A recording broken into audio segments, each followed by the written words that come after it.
conference. Coach will start us off with a quick opening statement. Please raise your hands for questions.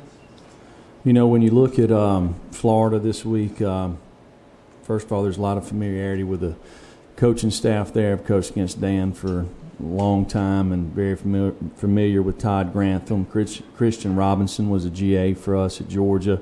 You look at them, they're very well coached. Start with offensively. They are replacing some guys up front offensively, but they're doing a really nice job. Lost their quarterback probably this past week, but the backup come in there and done a really, really fine job, and probably to be expected, a guy that's been in the program for a while there, a lot of maturity. These guys have really good skill players, from tight ends to running backs to wide receivers. They spread the ball around. They'll hit you with RPOs. They're really stubborn when it comes to running the football. They've always done a very nice job running the football, being creative in how they do it, and they've got really good playmakers at wide receiver, so they can get the ball out there and they can hurt you with runs after the catch, screens, or throw the ball down the field. Defensively, Todd continues to do a really good job, very multiple up front. They're leading the country in sacks. Playing really well in the red area. It's not surprising. They got really good players at all three levels, got experience, they got depth. And then we look at them in the kicking game. Freddie Swain is a kick returner. Probably got the with their punter and field goal kicker and kickoff guy. Probably as good a combination as anybody in the conference. Got really good speed to play on teams. We will definitely have our hands full. With that, I'll take any questions. Steve, David, Blake. Just from what you've been able to see, how are they different without Franks, with Trask in there at quarterback, from what you were able to see on film? And are you preparing for the likelihood of them maybe using two quarterbacks Saturday? I mean, they ran their offense. Same plays, nothing different.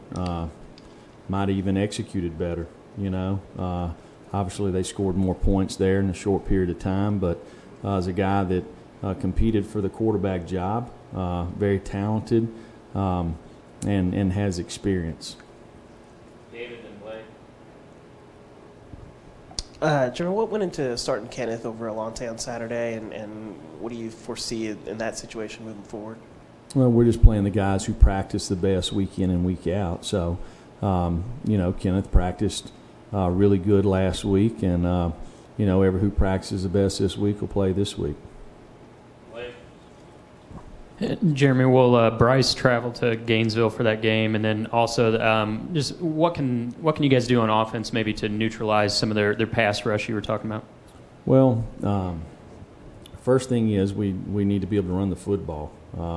If you can run the football and stay out of stay ahead of the sticks a little bit, so they can't pin their ears back and go. So we got to be able to run the football. We got to be creative, probably with different things and protections.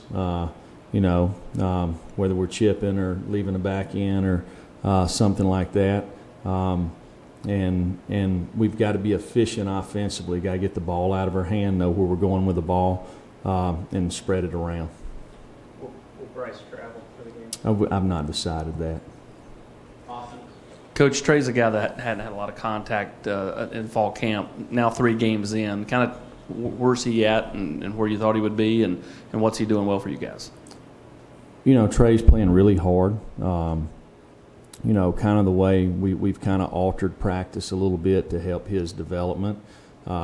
So being really light on Mondays and Thursdays, and then on Tuesdays and Wednesdays, he doesn't participate. So, but just like anybody that's not getting to practice, he makes some mistakes out there. But the guy's playing hard, and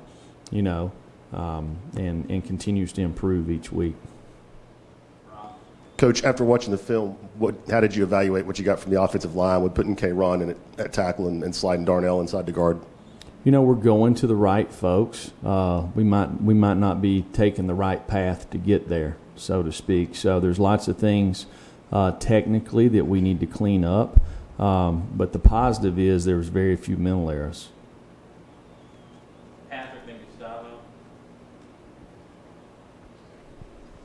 Jeremy, how would you kind of evaluate where you guys are on the defensive line through 3 games, and what have you seen that you liked, and where do you want to see moving forward as you get into conference play? I think Aubrey Solomon's played really well. The rest of the guys, you could kind of put them in a group there, and there's not much difference in them. We've really got to continue to improve up front, and we will. There's most of those guys have very little playing experience, and if you look at them, a lot of the guys that we're playing, we're not even here during the spring. So they're going to continue to improve, and they've got to improve, to kind of reestablish the line of scrimmage a little bit. We've got to be better in pass rush, got to get more push up the middle. So we just got to continue to work hard at that position.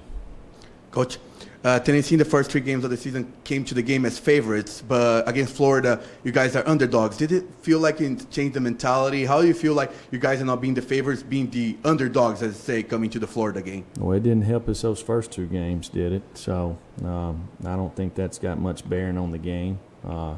We've got to go out there and play good football, clean football, play hard, play tough, be relentless, play for 4 quarters. And we got to practice that, create the right habits during the week. Weston and Jesse. Jeremy, how would you evaluate the way Darryl Taylor's played to this point in the season, and how important will it be to get some more guys emerging on that other side, kind of as a bookend to maybe take some pressure and double teams and chips away from him?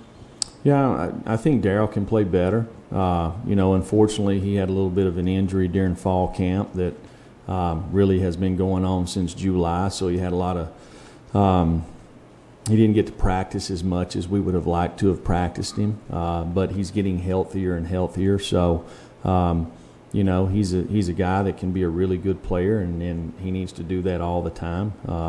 So he's improved every game, and I expect him to continue to do that. Jesse, then Marshall. Jeremy, for a guy who didn't start in high school and you have very little game tape on for Cal Trask, do you go into a game like this just preparing as if Felipe was the quarterback? Is that how you kind of have to take with just minimal film on the guy who will actually be back there? Well, I think last year, at one time for them, it was close enough that there was a quarterback battle, talking about who's going to be the starter, even into the season. So this guy's plenty capable. Saw it other night. Very efficient in what they did. They didn't really change much of who they are. The guy's plenty capable. He's a big, strong guy that's got a good arm, and he's physical in the run game. Marshall. Jeremy, with Tennessee playing 17 freshmen so far through these first 3 games, going on the road now for the first time and into SEC play, what will be the message for those guys, playing on the road and playing against league play for the first time? Well, it's about execution, knowing what to do, how to do it, and why it's important to do it that way, getting prepared throughout the week. You create the right habits during the week. And, our guys are, to me, it's fun going on the road. I like going on the road. You find out who you are. Everybody's against you. You kind of see a little bit about your character, and it'll be good for us. Coach, obviously, it's different circumstances from last year, but how much do you think you guys are going to lean on the experience of being in, playing Florida last year and how that game went down in your preparation for this week? Well, I hope we learned a lesson that if you turn the ball over 6 times, it's hard to win. Last year's game will have no bearing on this year's game. So we've got to get our guys, we'll have a good plan. We've got to get our guys ready to execute the plan, play the right way, and do it for 60 minutes. David and Brent. Jeremy, how would you describe the difference in your defense with Daniel out there versus when he hasn't been the first couple games?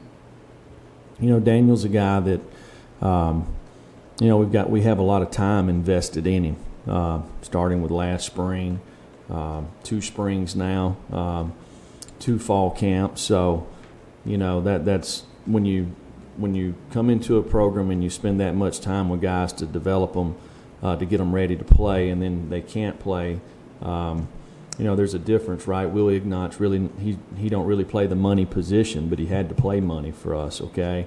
That's why we moved Jeremy Banks over there, just to create some more depth. But, it's obvious that he has some experience there playing, whether it was with us or before us. The game slows down a little bit and probably takes a little bit of pressure off the other guys as far as making calls and adjustments. Coach, what's been the biggest difference in Austin Pope this year, and how important is he and has he been to your run game as well as protection with your young offensive tackles out there? Austin has kind of quietly done his job. We felt like he's played really well through 3 games. We got to continue to get that productivity out of him. He's a guy that, again, that he's been in the program now for 2 years. He kind of knows the expectations, and he's willing, and we just got to continue to get the same type of production. Coach, can you comment on the kicking game and how they've performed so far, particularly Brent Samaglia, 7 for 7 on field goals? It seems like he's really hitting the ball well. Brent's done a nice job in field goals. I said it, Riley Snapping and Joe Holden, those 3 together have done a really nice job.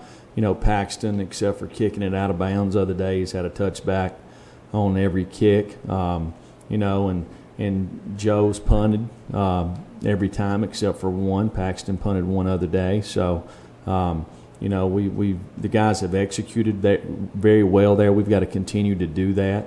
Because the guys back there receiving the balls, as the teams that we play here, are more and more capable of putting points on the scoreboard. Last couple, Steve and Wes. You're entering a stretch where you're playing 4 games, 3 of them are against top 10 teams, and it seems like when you're in the SEC, you're going to have these types of stretches every year, like a 4-game stretch, 5-game stretch where you're playing a bunch of ranked teams. In your experience, how are you able to kind of deal with that when you're going through that week-to-week grind, and what's kind of the secret in being effective and not wearing down when you're going through one of these kinds of stretches? You just worry about the team that you play. You're not playing all 4 of them at one time. We're playing Florida this week. We'll focus on Florida, and then whoever's after that. Wes, final question.